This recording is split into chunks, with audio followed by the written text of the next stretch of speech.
Good morning, guys. Welcome back to the show. Happy Monday, January 15th. I hope all of you had a great weekend, obviously enjoying the festivities and having fun outside with your families. But, guys, let's dive right into what happened. The playoffs, Cowboys, Packers, Rams, Lions. What's going on with Dak Prescott? What's going on with Mike McCarthy, Jerry Jones? We got full clips, live video. Before we go into that, let me welcome our co-host to the show, the guy we love, the guy that we know has a face for radio, my below-average white guy, the guy we'll only have on the show as my co-host. Welcome to the show, guys, Brent Chapman. My guy. Good morning, Brandon. You know, Devon in the chat already knows what day it is. It's Monday, but hold on. Unfortunately, due to a blizzard in the Northeast, it is not Buffalo Monday just yet. We have to play today, Brandon. They delayed the game, and I'm sure we'll get to that. But it is Monday, and I am happy to be on the Brandon Mason Show today. Dude, that kind of makes it feel like Buffalo Monday. I mean, if you think about it, if they win on Sunday or win on the weekend, it's Buffalo Monday. But today, it could potentially be. Today is Buffalo Monday. We are playing today. That could potentially be the new deal if you guys are watching for the first time. Brent obviously is a Buffalo Bills fan, and Josh Allen is ready to cruise into the playoffs to beat the Steelers. But before we go into all of that, Brent, I had a long weekend. I think my voice is sounding crazy. It sounds like that throat had a lot of fun this weekend. It was cigars on the back of a yacht. Listen, I sat next to a gentleman, and I said, very successful guy, and I said, listen, I'll have a cigar with you, no problem. After he finished 2 and 3 cigars, he looked at me and he goes, "You're still on your first cigar?" I'm like, yeah. That's what I typically do that in one sitting. If I smoke a cigar, I will sound like George Burns on his deathbed. Like it is, my voice it's pretty deep and raspy, right? But if I smoke a cigar, you would love it. It's a great radio sound. But how many cigars can you have in one sitting, right? Like you can have a glass of wine, 2 glasses of wine, a couple of drinks, but these aren't Michelob Ultras. We're not, you don't put them in a beer bong and pound them. Like this is like a cigar is meant to be enjoyed and puffed, and you enjoy the taste. You're not pounding cigars. Well, I was having a cigar, and then after that, enjoying the game. But Brent, honestly, Dak Prescott, CeeDee Lamb, they were off. Who called it? Who called it? They were off. And I wish I had the button on here. I got to check and see. That might not be the right one. Give me a second. Well, you need a Brent button that you just press in it, and it plays all the times that I'm right. There we go. There we go. That's for the Cowboys. And, the reason, probably use that button a few more times in this conversation. But, Brent, listen, the problem that I have is receivers, quarterbacks, you can be off. You can have bad timing. You can have bad games. I understand that. But in the playoffs, you just can't have an extremely bad half. And then on top of not connecting with CeeDee Lamb, on top of not having the best offensive structure in place, there were also several pick sixes in this game, which caused this to be a major problem. And, the issue that I have is the Packers, and I want to get on here and say, one finger, I'm like, this is terrible for the NFL for a team like the Cowboys who were so highly rated, and they should be winning. And then I go, on the second hand, hats off to the Packers because they were well prepared. The coach was well prepared. Jordan Love played amazing, lights out, which we'll get to in a second. But watch this interview, Brent. Got it on full video and full sound for people watching this right now. This is Dak Prescott coming off, talking about what he thought, and then we're going to right into Jerry Jones. Yeah, he's been amazing. I don't know how there can be, but I understand the business. In that case, it should be about me as well, honestly. I mean, that guy, I've had the I'm walking off because of him. He said, don't blame McCarthy, blame me. Because of him. And, which, come on, Dak. I understand it's about basically saying, I got it. It's mind-boggling, to see this. I see the ending there of this clip. But Brent, listen, The whole point was he's getting on there and he's saying, if you're going to blame Mike McCarthy, you got to blame me too. Because he's basically, and I like that he did that, but this is a problem. And basically said, if you're going to put all the blame on him, put me in that conversation too, because he said he prepared him. He said he was so prepared. He said there was not a hiccup. If he was so prepared, but if he was so prepared, Brent, then that means that nonsense. He played that bad then, correct? If he was so prepared and so ready to go, Mike McCarthy got him so prepared all the way through the season, all ready to go, the blame then, if in fact this is correct, would fall right back on Dak Prescott. And he's got... Do you know why Dak said that?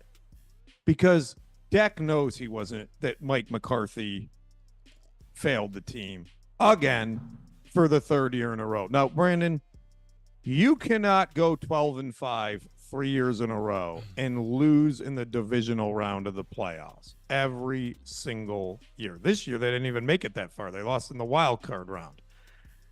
Mike McCarthy, and I have gone off on this many, many times, is not a coach that is going to take a talented roster to the Super Bowl. And we have seen it again. They weren't ready. By the way, did you see some of the great calls that guy made during the game that really made it worse? Dak isn't the one that's calling a run play on 2nd and 13 to set up 3rd and 8.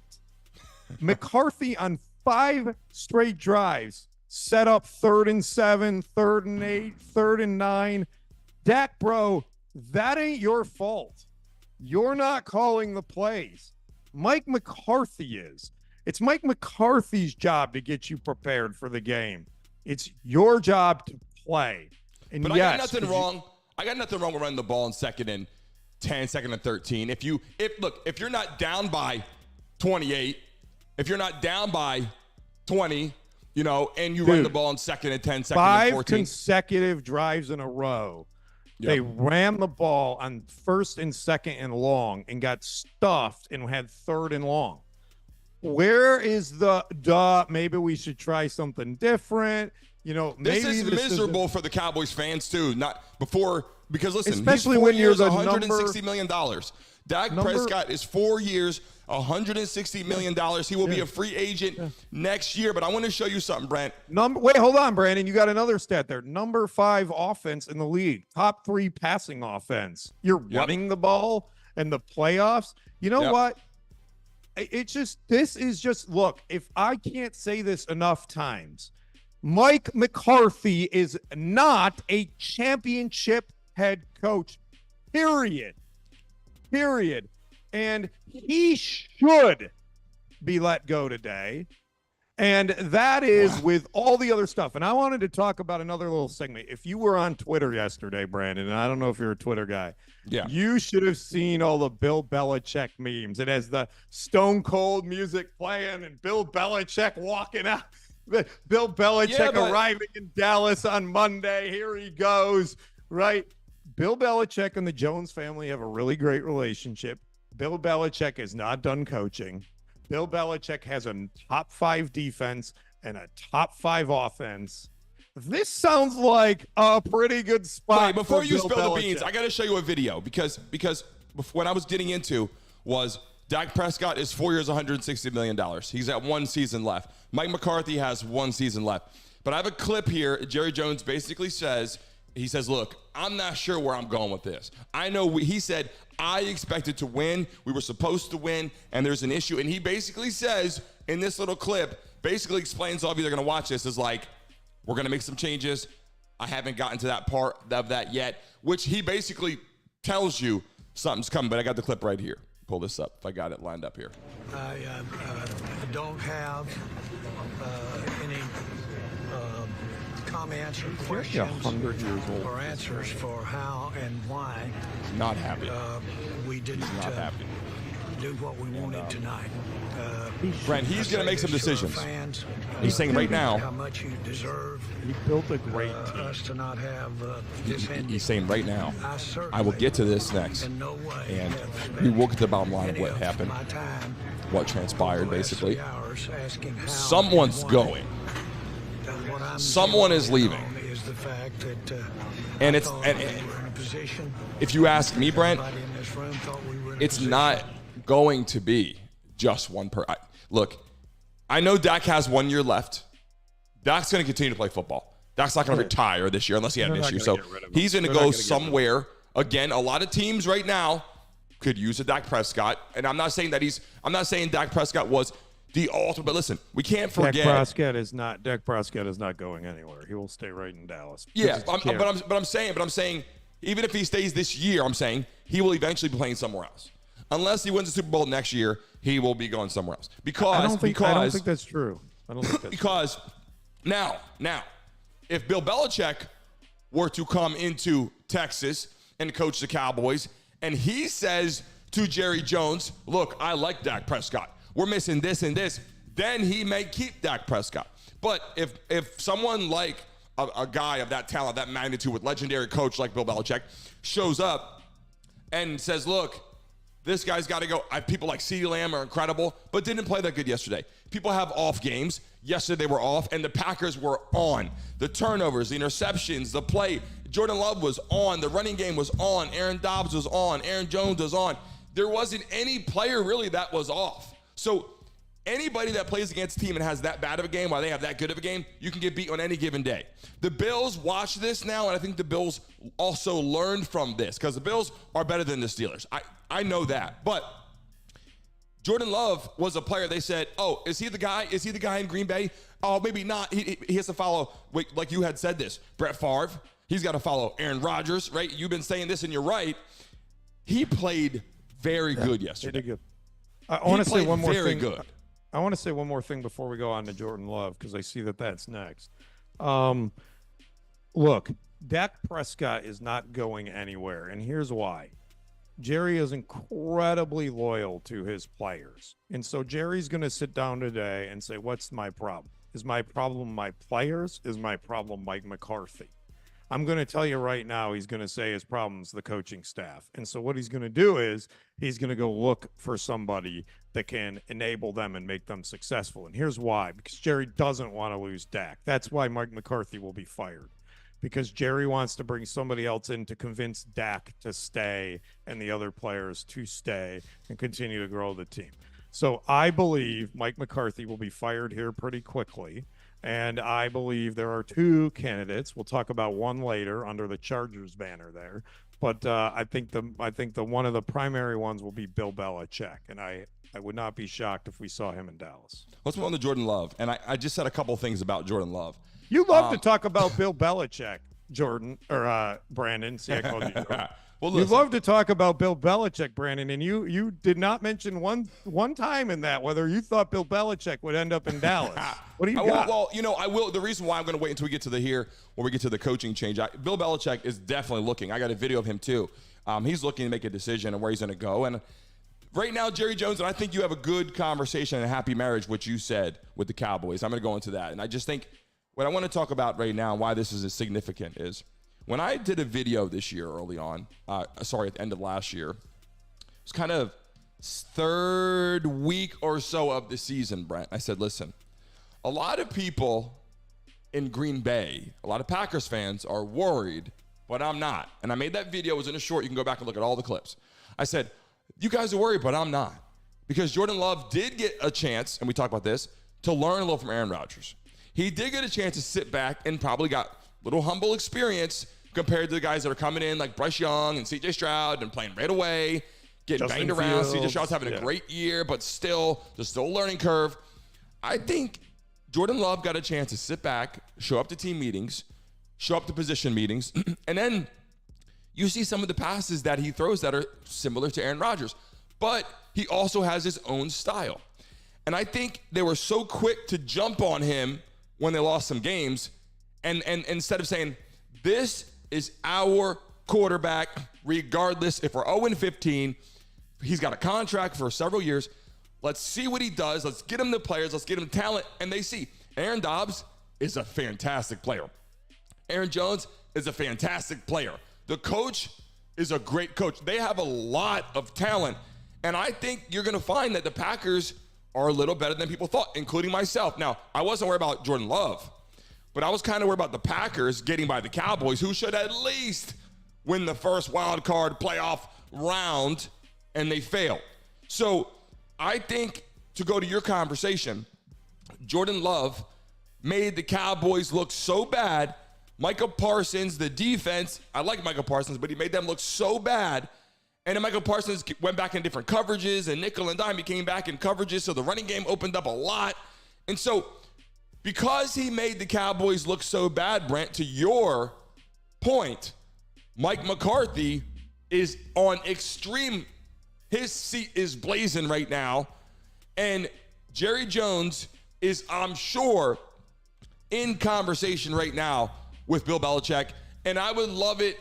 And look, I'm not hating Mike McCarthy. I know you don't like him. He did okay coaching. No, it's not that I don't like him. But he's not going to be a Super Bowl guy.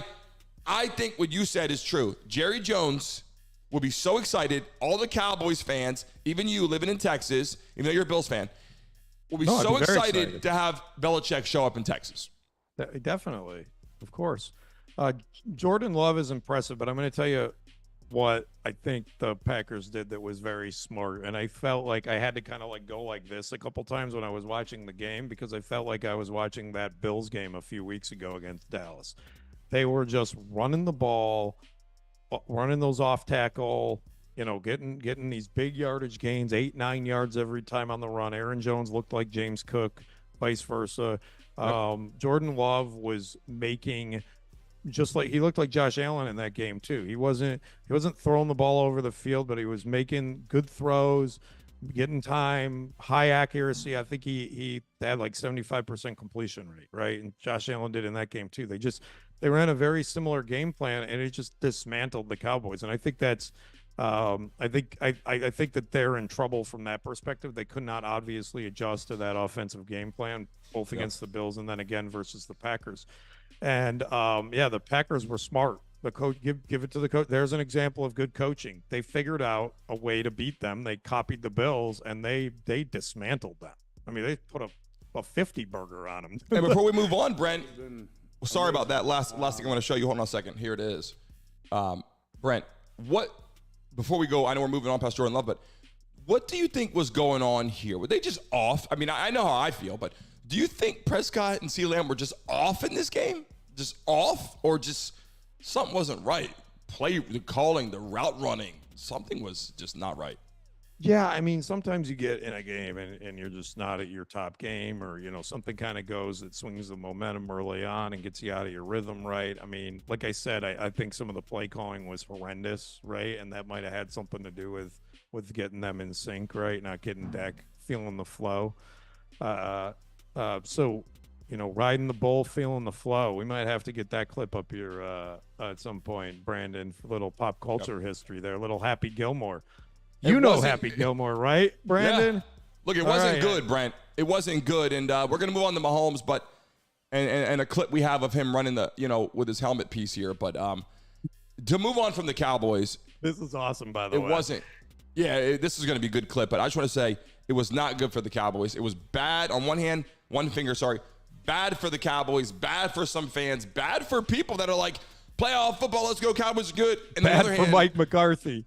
Yeah, right. And on the other hand, very good for the Green Bay Packers, all the fans up in Lambeau Field, up near the stadium, probably rooting them on, going, the Packers are back, and we'll see what happens. But the good news for Mike McCarthy is he's going to get a 1-year vacation for $15 million. So he'll be. I think he'll be fine. He'll get a year. He'll be out. He'll still get paid. I mean, if I can make $15 million to do nothing for a year, I mean, sounds like he won the Super Bowl. I mean, him and Dak are getting closer to that. Let's move on to this. Cold as ice, obviously. If you watch the game, it? Is this my play? This is the clip. Bang. Boom. And you will see the piece come off the helmet in a second here. But, Brent, Mahomes did exactly what I said. The Dolphins. Look at that, Brandon. Look at that. His helmet was so cold that a piece of his helmet broke when he collided on that tackle. Yes, a whole piece. Literally a whole piece. the size of your palm. Oh, they're going to right show here. it. It flies right off. Look at this. Bang. Boom. You're going to see it close up. And it pops off. This is the big. There it is. Yeah, there we go. So you're going to see this right here. This is the one. Ready? Look. See the piece flying off? Oh, my gosh. Brent, it was that cold, okay? And I'll say this. He did exactly what Tua's not doing. Using his legs to get first downs. He ran for 9. Tua ran one play for 9 yards, and they said, oh my God. You know, Tua, that was the longest run of the season. 9 yards? Every single Peyton Manning could run for 9 yards, Brent. Tom Brady runs for 9 yards, and they're the best in passing, but they run for 9 yards. Tua is not giving them a two-dimensional opportunity at the quarterback position. You could run the ball with your running back. You could pass with Tyreek Hill and Jaylen Waddle, all these guys. But in this day and age, you have to have the ultimate offensive line, or your quarterback has to be two-dimensional. You're Josh Allen. He doesn't got to run a 4-2. He's got to be able to get out of the pocket and get first downs. 5 yards, 9 yards, 12 yards. Let's open up, take the lane, dive for the first down, slide for the first down. He's not doing that. He's scared to run, rightfully so. He probably should not run because of his past of injury. So I get it. I'm not saying that he should do it. I'm just saying the reason why the Dolphins cannot be successful is because the defense is not worried at all about Tua outside the pocket. 3rd and long, 3rd and 15, 3rd and 10, even 3rd and 8. They get in dime, they get in nickel, they got more DBs running around. Nobody's spying on Tua. Nobody cares to spy on Tua. So now Tyreek Hill can be double covered. You take Tyreek Hill out the game, Dolphins lose easily. It was freezing cold. Dolphins were not ready for I don't think anybody was ready for that type of weather. But the Dolphins, you could see it in their face. Tyreek Hill tried. He said no sleeves. It was cold. Brent, it was freezing. Yeah. I mean, you're right about the Tua not running thing. I mean, it's bizarre because the guy can run, but he's just so afraid of getting knocked out of the game. And and the other team is like, "Come on, bro, run. We'll knock you out of the game." I mean, this guy would get a concussion in a pillow fight right now, is what it feels like. I will say this: that picture of Mahomes with the crack in the helmet. I can put it back up while you're talking. Has to be one of the most iconic NFL pictures of all time. It is just so great. There was one a few years ago, you might remember, where Eli Manning was playing and he just had blood pouring down his face he broke his nose or something, and it was just pouring out of it while he was playing. That was a great photo. But this is just unbelievable because the freaking equipment broke. The helmet broke. It's a plastic helmet, and it's so cold that a piece of it snapped off. That's not just like a piece that broke. Like, that is a piece that cracked by getting hit so hard, dude. Look at that. That is iconic. Looks like he got in a fight with Bane from Batman or something. Brett, speaking of the cold, the Bills are delayed to today, which, listen, I got to tell you, I'm excited they're playing today because I feel like I got a lot to do today after work. I'm going to be watching the Bills tonight. I'm pumped. But here's a clip of them. $20 an hour. We should have done a Brandon Mason show cast, like the Manning cast during the game today. We could have done a live. We could have the show playing on one screen and us talking on another. We could do that. That would be really exciting television. I bet we'd be more entertaining than the Mannings. I hope this is on repeat. I believe, Howard, it's on repeat for us to watch a couple times. So, look at this. If it's on repeat, let it go, Howard. Let it play through. Where are they shoveling the snow to? $20 an hour, Brent. They pay people from Buffalo to come into the stadium and help shovel the snow.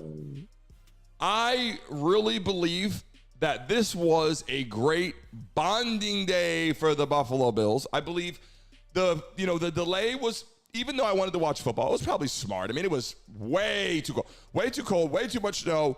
It would have been great to watch, very entertaining, but we wouldn't have seen the best team play in this. I mean, you would have been like, okay, every excuse would have been like, it was too Well, much snow. that's why did you read our chat over the weekend? I mean, that's why the Steelers fans were crying so much about it. Oh, they took our advantage away. Oh, But look at these guys. Look at these guys. They're like, yeah, they were complaining about not having an advantage of playing in the snow, but they built this chute to shoot it down there, shovel the Did stands. you see the video of the guy that got in the chute with his shirt off? Yes. There's a great video. I did. Actually, that's probably my favorite tweet of the weekend. It said, Governor Hockley declares game needs to be delayed for safety of Bills fans. Meanwhile, they're sliding down the chute. They got paid $20 an hour to help shovel. How's it? Buffalo Bills pay $20 an hour to clean stadium. Here's how it's going so far. And then they show the guy flying down the chute. I love this clip for a lot of reasons, and I played that a while because I want people to understand. The fans, the Bills Mafia, the fan base in Buffalo is great. It's fantastic. You know, it's not your LA, your Miami, your New York. It's your Buffalo Bills fans till the end. And I love that because I actually went there, and when I got a chance to go before the draft, and I had to have a knee specialist, my agent got me a house, I had a cook, I had a car, I had everything, and I had a bad knee injury. So everything was great until I came outside, and it was in January. I actually left school early. I graduated in December instead of waiting that next piece. And when I got to Buffalo, it was snowing feet every day. Every day for like a week. And I'm like, every time I woke up going, holy shit, I got to cook. I got all these things going on. You didn't need to leave the house. I don't have someone snow plow in my car. Do you think they made the right decision to delay the game? Some of the Steelers fans were complaining that they should have kept the game on. They said they did it for fan safety. I tend to agree. I don't think that would have been. It would have been cool to see it on TV, but it wouldn't have been a good football game. And trying to pack 74,000 people in there, people would have died probably. I mean, I think ridiculous. It was smart, Brent.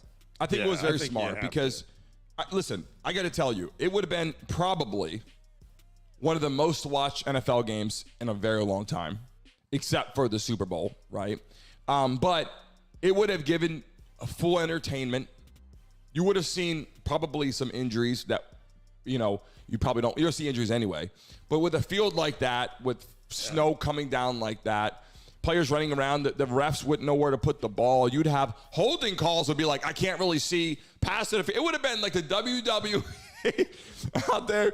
And it would have been so great to watch at least a little. Yeah. And they could have started playing Brandon, this game. It was snowing 4 inches per hour during that game, during the actual time of the game. 4 inches per hour it was coming down. They wouldn't have been able to get it off the field. Well, before we move on, I want to show this clip again because this is what we're talking about. You need the clip of the guy sliding down the I know, sliding down the chute. He was getting so involved in it. Just to see it one last time. I'm very excited. Yeah. I'm very excited for today's game, Brent. I know you are. I know you got your Bills, obviously, winning tonight over the Steelers. And the Steelers are not happy because they wanted to play and gain a little bit of neutralization, I like to say. If they play in the snow, Josh Allen and his crew would not play as sufficient as you'd like to. So, but Brent, let's move on to a game that happened last night. Oh, this was great. This was the best game of the weekend for sure.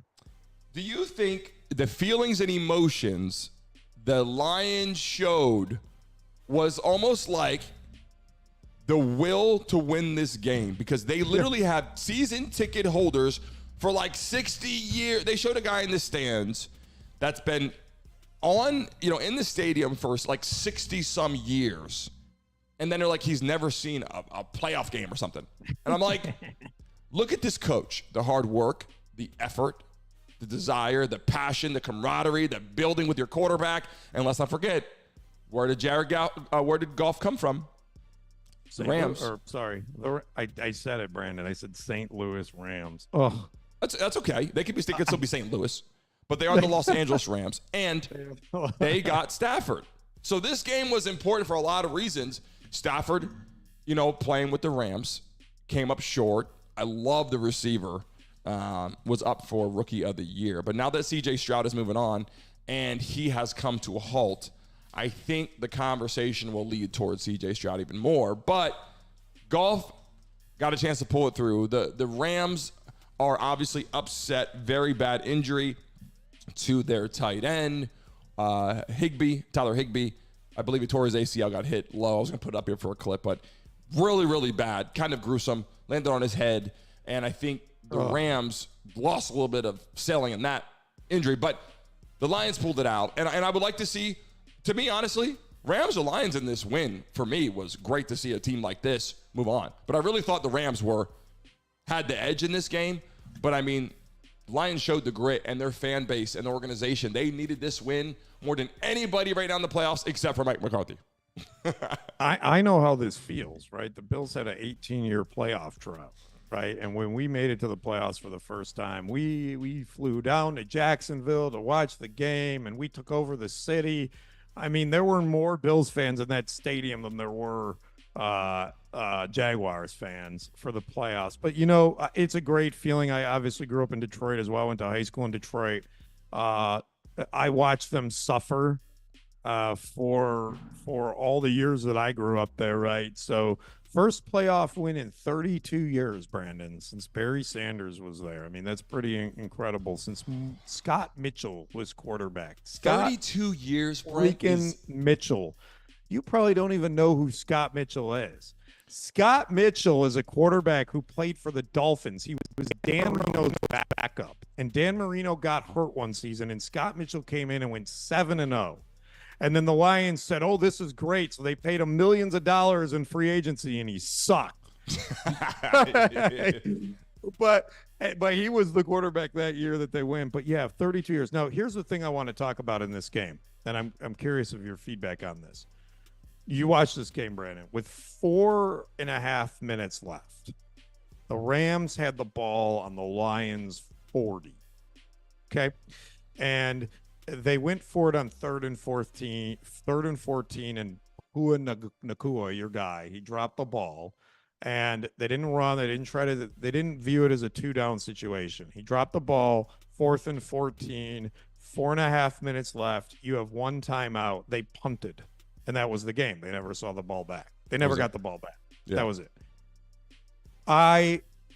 First of all, I would have done two things. One, I would have treated that 3rd down as 2 downs to go. Yep. So I probably would have ran or run a screen pass to make it a little bit shorter. Yep. Right. And I definitely would have gone for it on 4th down. But even in that situation where it was 4th and 14, I still would have gone for it. Oh, they were down by 1 point. They literally lost by 1 point. I mean, or I would have trotted out my kicker and at least tried a 57-yard field goal. If you're not going to go for it, if you don't think you can get 4th and 14, at least run the ball to kick the field goal. Well, it was far. I mean, it would have been 58 or 59 yards. But the point is, but they could have ran the ball first. They could have ran the ball on 3rd down, got a couple yards because they're going to be in a different defensive scheme. They're not going to run goal line. I don't know, dude. I really have a high respect for McVay, but he blew it at the end of that game. What do you think? What I will say is this. If it would have worked out for him, people would have said, McVay, wow, an amazing coach. Great call, good idea, great game plan. And then when things fall short like this, because the game was pretty good. It was one of the best playoff games we've seen in a while, and last night was the best last night for sure. But it was one of those things where he had in his mind what he was looking to do, and I think he thought his defense could play a little better. The Lions just were they were. But he only had. But I agree with that. He should have ran the ball on 3rd down. He should have ran the ball and kicked for the win. Or a screen pass or a quick ball to get it into Gua's hands or Cup's hands. But if you run a screen, you take chances. But he only had one timeout left. Yeah. He only had one timeout left. He couldn't stop the clock. Yep. It was dumb. All he had was one timeout and a 2-minute warning. That was it. If they got 1 first down, it was over. They got a couple first downs. It was over. Well, the Lions are moving on. I like to see the Lions get to the next. Bad call by Sean McVay. Very bad call. We have to chalk it up like that, truthfully. But I'd say Rams or Lions, I'd be happy either one. Lions are moving on. But let's get to Eagles, Bucks. There we go. Brent, you called this, and I'll give you that highlight. You called this weeks ago, and you said, Jalen Hurts, you better be careful. You better play hard. You better win. Because if not, you could face the Bucks away. Not the Bucks in Philadelphia. The Bucks away, which gives Baker Mayfield and the Buccaneers a little bit more of an edge. But what do you... Baker time. Here we go. What do you... Brent, honestly, when you're watching these two teams, I mean, I like Jalen Hurts. I like the Eagles. But if I would have saw this preview at the beginning of the year, we wouldn't be talking about this right now. I'd be like, oh, yeah, Jalen Hurts, Eagles by 20, no problem, moving on. But that's not the case anymore because Jalen Hurts, as you know, I think has no emotion. This pitcher is the only time in the entire season where Jalen Hurts has shown some emotion. So I'm giving that up here because I would like to see the Eagles turn it on, and I think they're going to. I think the Bucs are going to play well at home, but I think the Eagles have something to prove. They've been off. I think the Eagles show up, and I think this is going to be more of a 27-10 win. I think the Eagles play way better against the Bucs. I think they're going to – I don't know how far they get into the playoffs, but I think that they play better. So you got the Eagles in this, B. Mason? I got the Eagles winning. I really do. Right. I think a lot of people right now are obviously looking at injuries. They're looking at, A.J. Brown, the receiver position, having issues. Is he leaving the Eagles? Does he have problems? They got internal concerns. They got a bunch of shit going on. Eagles right now, the spread is 3. Vegas seems to think that Eagles have a chance to win by 3. I think that a lot of people are downing the Eagles at this point. It's still the same football team that was, through the season was like, 8-0 or 8-1 or whatever the hell they were. They're still a great football team. They got some issues internally, some concerns. I think it's playoff season. You saw what the Chiefs did. You saw how they turned it on. It was no joke. They turned it on. Andy Reid turned it on. I think the Eagles are going to turn it on. Jalen Hurts is used to winning. He won ever since he was younger. He won in Alabama. He won in Oklahoma. He won last year. He got to the playoffs, to the Super Bowl. This year, I think the Eagles will beat the Bucs away. This is a big Brent head swing right here. I'm going big swing here. The bobblehead doesn't even do that motion. No way, bro. No way, bro. What do you got? Philly is cooked. Philly had weeks and weeks and weeks to turn it around, and they lost to Arizona, and they lost to the Giants, and they kept losing and vomiting all over themselves. They are not getting the vomit cleaned off in time for this game. They are, and we haven't talked about Browns and Texans at all. But I think a big part of that game was the fact that they had to play in Houston, right? The better Browns team had to play in Houston. Well, the quote-unquote better Eagles team has to play in Tampa. I think that's an advantage for Tampa. I think playoff Baker is about to get into full gear here. And he's going to be going to Detroit next weekend is what's going to end up happening. Because Green Bay is going to San Francisco. This is going to be interesting. We are on a hot path to Detroit versus San Francisco in the championship game, Brandon, which is going to be awesome. I can't wait to talk about the Packers. I really believe Tampa is going to win this game. They are going to win this game. Baker Mayfield is going to show off on national TV, and you're going to go, oh, yeah, he was a number 1 pick, and Jalen Hurts was not. And here we go. Philly fans are coming into Florida. I say Bucks. Brandon says Eagles. We'll see who has bragging rights in the morning. We got a lot of bragging rights tomorrow. Philly fans are showing up in Tampa. Philly fans are not playing. They want to see their team win. They had a roller coaster season. There were some injuries. There were some concerns. I think it's playoff football. The Bucks with Tom Brady, okay, they were good. They were talented. They had players. They had Gronkowski. The Bucs have played well. They skated through here, not to knock them at all, but they were not a team that was projected, similar to the Lions and the Rams, so I'll give you that. But I will say this. I think Philadelphia turns it on, and I don't think it's going to be close. I think Eagles fans are going to come in. I think Jalen Hurts is going to turn it on. They haven't played well in a long time. They haven't put a full game on in a long time, and I think this is the only time that they really need to. Now, how far will they get after that? I don't know. But they're playing the Bucs. I think Philly is going to be more physical. I think they used to play it in the cold. It's going to be nice out. They're going to be strong and tough. I don't think they have any problems. I got the Eagles winning. But this is a conversation that we can go to. What do you got points-wise? I got 27-10 Eagles. What do you got, Bucs?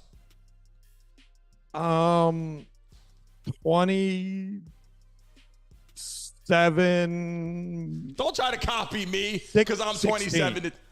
27-16 Bucs. Okay, you got it flipped. What'd you Brent, say? What'd I'll you let have? I got said 27-10. You got 27-16. 16, yeah. Well, let's move on to a conversation you wanted to have. I'm excited for this next topic, Brandon, and I'll let you kick it off, but I'm going to hijack it right there. That's what I'm going to talk about right there. Well, listen, people were talking about Jim Harbaugh staying. Is he going? What's he doing? He didn't want to have that conversation because he didn't want to be rude to Michigan. Obviously, he didn't want to throw it out there that I'm going to be leaving. Might be going, well, guess what? Oh, obviously, he hired his agent recently in the past, and he had another agent recently. Don Yee is Tom Brady's agent. This is going to be a conversation that people will be talking about now because these next two topics we have are college coaches leaving, going, making trades, making things happen. Players are leaving. People are jumping in the portal. Players are getting paid. Brent, my co-host, is the founder of my NIL pay, knows all about it. But what we're going to talk about right now is Jim Harbaugh. He's interviewing for the Chargers, and Brent was right. Damn it, I got to say that again. He was right because he said he thinks he could possibly go to the Chargers. The only thing he was wrong about was he said San Diego Chargers, and they are officially the Los Angeles Chargers. But he was right. He said Jim Harbaugh is going to be going there, and that is the conversation right now. The first interview Jim Harbaugh will be having is with the freaking Los Angeles Chargers. Brent, you were right. And what is your conversation? How do you feel about that? Being that someone is saying, you are right. Yeah. How does that feel? It makes sense to me that would be, of the open jobs on Black Monday, that would be the one that he would look forward to. Yep. He likes California. He coached at Stanford. He coached it in San Francisco. I think it's not in San Diego, but it is in LA, which is also California. So we're learning. We teach geography, Brandon, on the Brandon Mason Show. It's just not sports that we educate you on. Because we got the Oakland Raiders. We got all the old names. We got the Washington Redskins. We're bringing them back. St. Louis Rams. We have and the them San today. Diego Chargers. We're bringing them all back, Brent. And you were right about this. How do you feel about coaching, though, when he gets there? Is this something that he should – I mean, he's going to the NFL now. It's not going to be the same team. What? He doesn't have a stacked Michigan team. Yeah. What has he got? So I'll talk a little bit about what they've got and why I think he's going there. But then I want you to weigh in on another little Brent idea that I have. So first of all, he's got one Pro Bowler, all-pro guy on his team, right? It's Keenan Allen, right? But he's obviously got a young, skilled, talented, possibly top 5 quarterback in Justin Herbert, which none of those other teams had. What the idea that I want to throw out to you is, Brandon, if you were Jim Harbaugh and you could choose between the 18th best offense and 28th best defense, or the 5th best offense and the 5th best defense, if you could choose between a team that had one Pro Bowler or that had 9 Pro Bowlers, if you could choose between a guy that has an elite contract, a quarterback that has won lots of games with the team, or a young guy in his 3rd or 4th year, right? Which would you pick? I am giving you the difference between the LA Chargers and the Dallas Cowboys. Okay. Why is Jim Harbaugh not a name for the Dallas Cowboys? That would be an incredibly interesting opportunity for him. So let me answer that in a way that is a little unique. So because it's Dallas, okay, it's got to be in conversation. It has to be something he's thinking about because it's America's team. It's Dallas Cowboys. It's all the Jerry Jones. You have to be thinking about that. I'm sure he's going to interview for other. I'm sure he's not just going to interview for the Chargers to be done. I'm pretty sure he's hearing everything out. He's listening to his brother. Obviously, John Harbaugh's going, look, take your time, make a decision, because wherever you go, you're going to get several years. It's not going to be a one-year deal, 4 or 5 years, maybe more than that. And you're going to have a chance to move your whole family. You might retire in that location, so choose it wisely. Now, what I will say is this. If I'm in the shoes right now, and Dallas Cowboys is not the team, because it's America's team, it's a great opportunity. But the reason why I personally would take a team like the Chargers is because the pressure is a little bit less. Now, why? Yeah. Because they're expecting you to come in and rebuild. They're not expecting you to come in. They want you to win. Don't get me wrong. They want you to win now. Everybody wants you to win now. He'll have time to build his team. But you have time. If Harbaugh shows up and goes on stage and goes, listen, I'm bringing my guys in. I got a draft coming up this year. I'm making some changes. I'm making some trades. Bear with me. I want to win too. He's going to have a couple-year buffer. Now, if he goes 0-15 or 1 and something like that, that's a problem. But if he goes 9-7, if he goes, something like that, they're not going to complain. But if he goes to Dallas, right, and he has Dak Prescott, he's got CeeDee Lamb, he's got Micah Parsons, he has the team like that, and he doesn't at least outshine Mike McCarthy, well, Jim Harbaugh was a college coach, and I don't know, and I don't think he should be there, and why did he leave? He should have stayed there. Who doesn't care about that? You know who doesn't care about that? Bill Belichick doesn't care about what Mike McCarthy did. And that's why, if you really look at the Dallas situation, Harbaugh, like on paper, if you were just creating a team, Harbaugh is the better guy to go there. He's 12 years younger than Bill Belichick. So you can have him a long time, right? That he's going to be coaching a long time and he can build you a dynasty. But at the end of the day, Jerry is Jerry, and you either get along with Jerry or you don't. And I just suspect that Bill Belichick is more of a Jerry guy than Jim Harbaugh. And I think and Jerry's old. He's like in his 90s. So he doesn't need Jim Harbaugh for 10 years. He needs somebody that can win right now. That's what I was going to say. And he wants Bill Belichick to come win right now. So I think, though, that you'd be dumb if you're not talking about Harbaugh. You're on a roll today, Brent. You're on a roll today. Hit the like button if you're watching this right now and comment in the chat. I want to know who you think is going to win here. Put a question for you By the way, Brandon, before we go to the next topic, Devon in the chat said, concussion in a pillow fight. He liked that line that I had about Tua Tagovailoa. You were spot on with that. If you weren't, I would have disagreed. You were spot on with that. A lot of quarterbacks can run the ball. Justin Herbert, he'll run the ball. He'll get you first downs. Tua's gone. I like Tua. I hope we can get Tua on the show, and we'll have him come on and explain his situation. But I think Tua's done. I don't think he should play another down in the NFL. I said this last year, because you're playing with caution. You can't play the game of football with caution. That's why all these rules can't hit high, can't hit to the Chargers, unless there's another opportunity to coach football somewhere else. And I think the Patriots made a weird decision. I think the Patriots hiring that guy. He's in-house. He knows the plays. He's there. I think the Patriots want a powerhouse coach, a Bill Cowher, right? A guy that could show up and be, let's play football. I think that's what they want. And they've been tough for a long time. I like the old school coaches. Whether you're white, whether you're black, whether you're Spanish, I don't give a damn. What I care about is a coach who's going to be there supporting his teammates and kick you in the ass when you got to get moving, right? Get your ass up. Not my buddy, not my best friend, right? But get your ass up and play football. A bunch of these younger coaches have that attitude, right? Dan Campbell is like that. That guy in New York is like that, right? But the respect is different, Brent. Jared Mayo is probably kind of he's a Bill Belichick disciple. He's been at the team for 16 years. They didn't make this guy the head coach on a whim. I'm talking about respect, Brent. I'm talking about when you got a coach that's 50 years old, 60 years old. I hate to break it to you. Are you telling me they don't respect Dan Campbell in Detroit because he's younger? Hell no. They love him.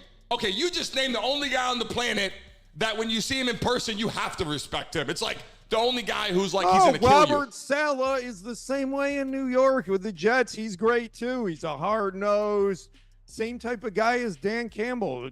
Tough talker, straight talker. Robert Saleh is awesome, and I hear he's a great guy. I know lots of people that know him. He's awesome. right? Like he commands their respect too. He's a young guy. These are hard-nosed guys. They like the players like them, but yeah, he demands a respect level. But there are younger coaches like that, and you're right. Speaking of coaches, Yeah. Brent, I'll let you take this on because you brought this to a. I want to talk about Peacock. We'll talk about tomorrow about them putting the damn shit on Peacock. I know People you are like, love what the Alabama. hell? But you wanted to go into this, so here we are. Peacock will be there tomorrow, but I know you love to talk Alabama. They hired Kalen DeBoer, the Washington head coach. So obviously we all know who Washington is. They played in the national championship and lost to Michigan. DeBoer only coached at Washington for 2 years. Did you know that, Brandon? I didn't know that. Yeah. That's why you're the co-host of my show, because you know all this shit that I didn't know. And here's another reason. Here's another reason why he got this job was he was a perfect 10-0 as a head coach against ranked teams, right? So he knows how, and he went in. Washington was 4-8 when he took over the team, and they went 25-3 in his 2 years there. And one of those losses was in the national championship game a couple weeks ago.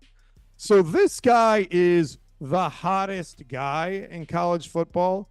What I want to ask you, Brandon, is, are you surprised that Alabama hired the hot coaching?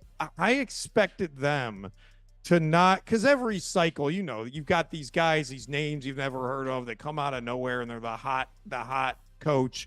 And then you've got the established guys that have kind of been around for a while and have a resume. I'm surprised that they picked the hot name and not an established guy. I'm going to contradict myself. I'm going to contradict myself a little bit here. A little bit. Because I think this coach is phenomenal. Now, 2 years of proof at Washington, little slim for resume, but he did. It's put up or shut up, and he did it. But here's the question, and this is why I'm contradicting myself. In the NFL, I like for them to go get that powerful coach, like that guy, the Bill Cowher, the Belichick. In college football, that's important also. But who's going to replace Nick Saban, right? So he comes in now. I pull this up again. Can this guy do what Nick Saban has done, or can he compete at this level with Alabama, with recruits, with the change of game, with all the portal transaction and players leaving and all this? I think every coach in America better open that book up and figure out how they can control these kids. Because if you're not a starter, or you're not making the money you should get as a starter, you got to go. Why? Because nothing's guaranteed. The NFL's not guaranteed. If Florida State, Michigan, Notre Dame, Wisconsin, USC, whoever calls you, hey, come play football for me, I'll give you $100,000, I'm gone. I said it to Jamie Morrison in the interview as well. I'm gone. Not because I'm a bad person, not because I don't respect my teammates, not because I don't want to be building as a leader and camaraderie, because I got to make money to play the game of football. I got an education, but I got to go where I can make money. All these injuries. I had knee surgery. I had thumb surgery. You know, you go through these protocols of football, and they're rolling in, rolling out, rolling in, rolling out. And so you got to get paid. And so I think these coaches, like this guy here showing up, it's a great choice as a coach, but I think, this is why I'm contradicting myself, is they should probably took a little more time and look at, because they had their own coaching staff. They had a coach in there that was up for the running for Alabama that knows the whole system. And I think that they went fast. Was this a good candidate? Yes. But my question to you, Brent, is this. Because I answered it in a way where it was kind of a little confusing. I'm sure you probably thought it was a little bit, only because I'm like, hire within or not in college football. But here's my question for you, Brent, is do you think this coach, and we have another coach we're going to talk about in a second, do you think this coach will show up in Alabama and he will change the system, change the play calling? Obviously, he has to do something. He can't run the same offense. So do you think Alabama is going to all of a sudden be a new era? Because players leaving, lots of people going, new coach coming in. Who's going to stay signed? Who's going to leave? What offense are you going to run? I mean, it's not going to be the same players you've seen all these years, where you had your Mac Jones and you had your Tua and you had your, Jalen, and you had Bryce Young. That's gone. That's an excellent point. I didn't think about, but I think you're correct. So Kalen DeBoer, Brandon, has coached at Sioux Falls, Southern Illinois, Eastern Michigan, Fresno State, Indiana, and then was a head coach at Fresno State for 2 years before being a head coach at Washington for 2 years. Those are small schools. Now he's going to Alabama. Here's the thing. You're exactly correct. And what are they going to run? They're going to run what he's comfortable with. But can you imagine that type of offense that he ran in Washington that dominated college football for 2 years offensively? And he did that with recruiting at Washington, right? Would be great. Can you now imagine recruiting at Alabama for that system? That's why Alabama hired him. Because you get Alabama's talent in that system, and by the way, Alabama liked having Nick Saban for 20 years or whatever it was, right? So they went and got a young guy that can be there for a long time, right? Hey, Brent, for time purposes, Howard, pull up for me. Yeah, he went to Alabama, but guess who came to replace Washington, right? Jedd Fisch. So Jedd Fisch takes over for Washington. Brent, tell us about Jedd Fisch. You know Jedd Fisch. I actually know Jedd Fisch personally. I've gotten an opportunity to know him. He's a great guy. He had a great relationship with the university there. I read some stuff online that the university didn't want to keep him and they let him. That's all nonsense. He is very well respected and loved there, and he's a great coach. And he has a long assistant head coaching background, and he was with the Patriots, he was with the Rams, he was with the Jags and the Seahawks. He is a long at Michigan. He coached even at Michigan and UCLA. That's very interesting. He has a very deep background as an assistant. His first head coaching gig was at Arizona, really, I believe. His first big school, and he did very well with them. The first 2 years, it took time to recruit, but they finished in the top 20 this year. So he did a really great job. I think Washington has no chance next season with losing. Your running back went into the draft. Your quarterback's going to be gone. You lost your coach. If he jumps ship, if your coach leaves, look, if Nick Saban didn't leave and go somewhere else, he retired. Look, so Washington is done. Got a very good coach. They did. They got a very good coach. But what I don't understand is why Jedd didn't just hang out in Arizona and try to make that work. But because I don't think Arizona. I mean, other than the fact that Washington just played in the national championship game. But let's be honest, all those players that got them there are gone. And the coach. Now the good news is, and the coach. Now the good news is they recruited a lot of talent over the last couple of years. So the shelves might be stocked a little better, but then he can come in and recruit. But I'm happy for Jedd. Congrats to Jedd. It's a great opportunity for him.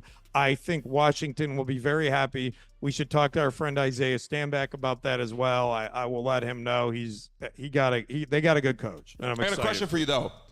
All these players that were recruited. Hold on a second. Let me pull this up real quick, Howard.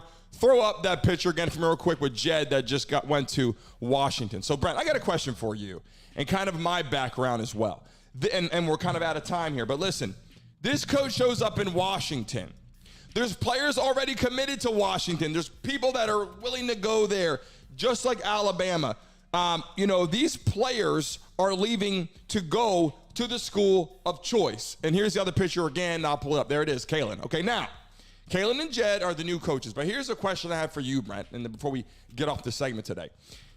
These kids are in high school, 18 years old. Some graduate early at 17, so roughly 17 to 19 in there. They pick their school, Alabama, Washington in this case, but it could be anywhere else, and this happened to me.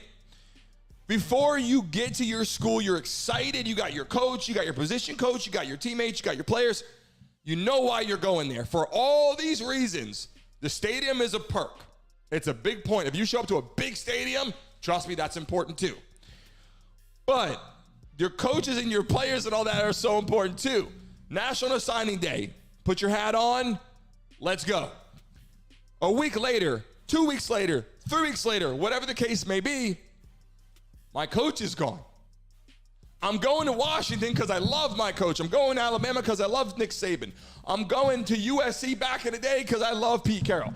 Wherever you're going, right? Jim Harbaugh, because I'm going to Michigan because Jim Harbaugh's there. Guess what? They're gone. On top of that, players are gone. So the two main reasons why you go to that location is your coaches and your teammates. They're jumping ship. Some for the right reasons, some for the wrong reasons. You're 18 years old. Your family can't make those decisions at that point either. Very confusing, in college football right now. High school kids now involved in this. Very confusing. That's what I'll say. Well, Brandon, it is time. It is 11:06 a.m. on the East Coast, which means I only have 5 hours until kickoff to the Bills versus the Steelers. And I'm going to go put on my Jim Kelly jersey today. I think I'm going to go Jim Kelly jersey today. Get all psyched up and watch. Speaking of Jim Bills Kelly, we might have him on the show. We're in the conversation Steelers. possibly to get Jim Kelly on the show, which I would love to do. Bring Jim on the show. Bring Josh Allen on the show. Would be awesome. Just throwing that out there. Brent so Jim, if he sees this, he's going to love Brent it. is But, excited. We are going to have a great day because today is Monday. It is Buffalo Monday, and we are going to win a playoff game today. Let's do it. Go Bills. hey, I like it. I like it, Brent. We're going to tune off today. Brent, thanks for having you on the show today every day, 10 to 11 o'clock. We've expanded to that time. I look forward to seeing you tomorrow bright and early. Go Bills. Thanks, Brent. So, guys, thanks for tuning into the Brandon Mason Show. So happy to have you on here with us every single day, 10 to 11. As we expand and start talking to networks and things, we will come on here longer, probably 10 to 12 or longer. But right now, we're every day, Monday through Friday, 10 to 11 o'clock. I'm so happy you guys were joining the segment today live. Enjoy the games tonight, and we look forward to seeing you guys bright and early tomorrow. Until next time.